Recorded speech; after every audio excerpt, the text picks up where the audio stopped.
Hello friends, welcome to Creative Medicine. In this lecture, we will learn about.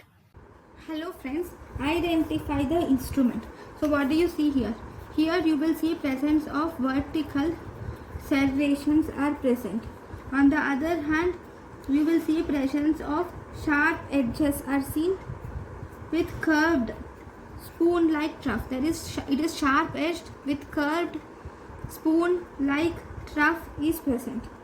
Okay, what is this? This is volkmann's scoop.